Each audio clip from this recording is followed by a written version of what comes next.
ये भारतीय जनता पार्टी के लोग, ये सरकार के लोग न संविधान से डरते हैं न कानून से डरते हैं। अगर ये डरते हैं तो पढ़े लिखे लोगों से डरते हैं। मैं आपको बता देना चाहता हूं मेरे साथियों, क्योंकि पढ़ाई लिखाई शिक्षा कर्तव्य और अधिकार दोनों सिखाती है। जो कर्तव्य और अधिकार जानता है वो कभी झुकता नहीं है, न वो कभी डरता है। शिक्षा प्रश्न पैदा करती है। तथागत गौतम बुद्ध जो विश्वज्ञानी थे, जो प्रातः स्मरणीय है, तथागत बुद्ध ने भी कहा था कि यत्तदीप भाव, अपना प्रकाश खुद बनो, ज्ञानवान बनो, तर्कशील बनो, विवेकशील बनो, पढ़ो लिखो। दुनिया का सबसे बड़ा विद्वान तथागत बुद्ध जो आज 80 देशों में लोग जिसे मानते हैं, उन्होंने ये बात कही। और यही बात सामाजिक क्रांति के पितामह, शिक्षा के जनक, राष्ट्रपिता महात्मा ज्योतिबा फुले ने भी यही कहा कि जो हमारा सत्यानाश हुआ है, जो हमारी दुर्गति हुई है, उसका अगर कोई कारण है तो वो है शिक्षा। उन्होंने एक स्लोगन में कहा कि शिक्षा बिना मति खोई, मति बिना गति खोई, गति बिना नीति खोई, नीति बिना संपत्ति खोई, संपत्ति बिना सर्वे ध्वस्त। इतने अनर्थ केवल एक विद्या के कारण हुए। और यही बात दुनिया के सबसे बड़े विद्वान,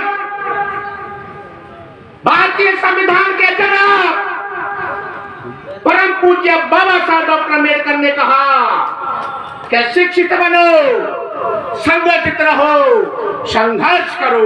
उन्होंने भी सबसे पहले शिक्षा की बात कही। और यही बात दक्षिण अफ्रीका के 27 साल गोरे कारों की लड़ाई का संघर्ष करने वाले नेल्सन मंडेला, जो 27 साल दक्षिण अफ्रीका की जेल में रहे, और 27 साल बाद जब वो जेल से रिहा होकर के आए थे, 10 लाख लोग उनके स्वागत में इकट्ठे हुए थे, उनके समर्थक। तो उन्होंने 10 लाख लोगों के बीच में कहा, क्या मेरे भाइयों, ये मेरे भाइयों, मेरी बात को ध्यान से सुनना। अगर दुनिया को बदलने का, अपने आप को बदलने का और समाज को बदलने का अगर सबसे शक्तिशाली कोई हथियार है तो वह है शिक्षा। नेल्सन मंडेला ने कहा था। आदरणीय राजेश भाई, इसलिए तो उन्होंने सबसे पहले तुम्हारी शिक्षा पर डाका डाला है, क्योंकि आप पढ़े लिखे नहीं। आप सरकार से प्रश्न पैदा ना करें, अंधभक्त पैदा करें। ये हमारी शिक्षा पर उन्होंने डाका डाला। और यही पाप नहीं किया। वंच मैं आपको बता देना चाहता हूं मेरे साथियों, जो भारत सोने की चिड़िया था, यह दूध की नदियां बहते थे,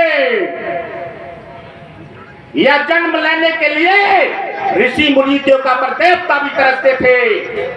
घरों में कभी ताले नहीं लगाए जाते थे, चोरी नहीं होती थी, वस्तु के बदले वस्तु का जमाना था। भारत सर्वगुण संपन्न था, विश्व का गुरु था। यहाँ की सभ्यता मिस्र और मेसोपोटामिया की सभ्यता से भी अच्छी सभ्यता थी। ये विश्व गुरु कब था? जब देश में नालंदा विश्वविद्यालय, तक्षशिला, विक्रम विश्वविद्यालय जैसे विश्वविद्यालय थे, तब भारत विश्व गुरु था। आज स्कूलें बंद की जा रही हैं।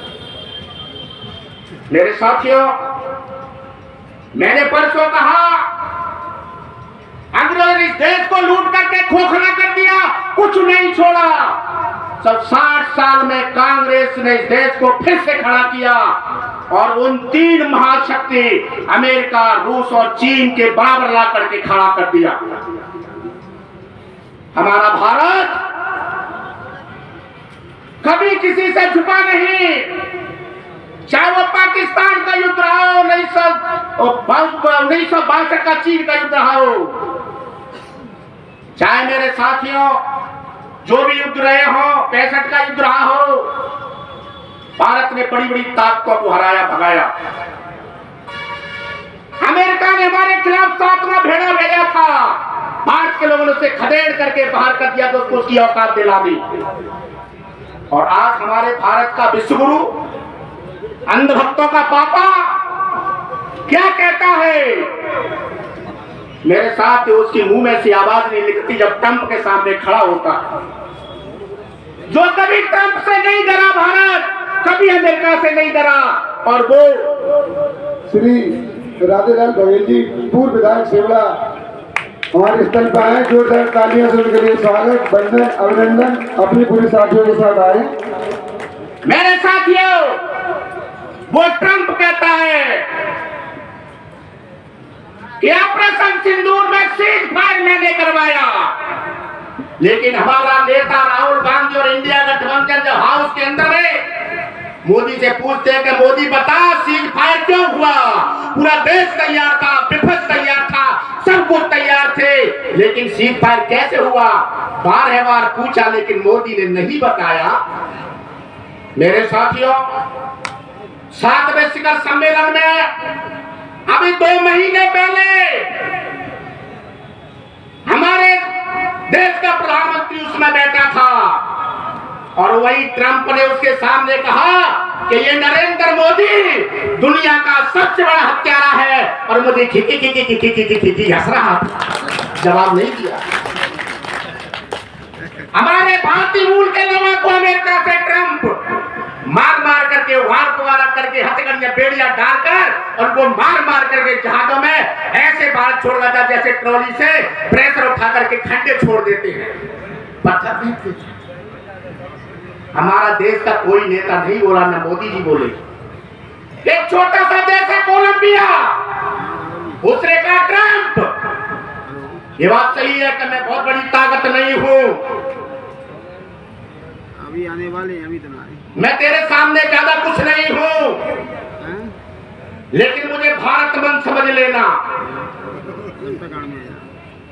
मेरे लोग तुम्हारे यहां मैं जाऊंगा, लेके आऊंगा, लेकिन भारत जैसा व्यवहार मत करना। हमने देखा भारतीयों को हथकड़ी डले, बेड़ी डली में रो रहे थे, चीख रहे थे, चिल्ला रहे थे, शरीर दिखा रहे थे, बर्फ पे लिटा करके बुरी तरह से उनको मारा था। ऐसा मत कर देना।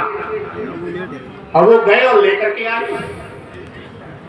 हमारे देश के प्रधानमंत्री जब इजराइल जाते हैं तो वहां नचते हैं, डांस करते हैं, और क्या कहते हैं कि इजराइल इज द फादरलैंड, और इंडिया इज द मदरलैंड। शर्म नहीं आती? 1 करोड़ की आबादी वाला इजराइल, 1 करोड़ पूरी इंडिया 98 लाख की आबादी है, वो हमारा बाप कैसे हो सकता है? साथियों, हमारी 182 करोड़ की आबादी, हम 1 करोड़ की आबादी की लुगाई हो सकते हैं क्या? ये भारत की इतनी बेइज्जती हो रही है।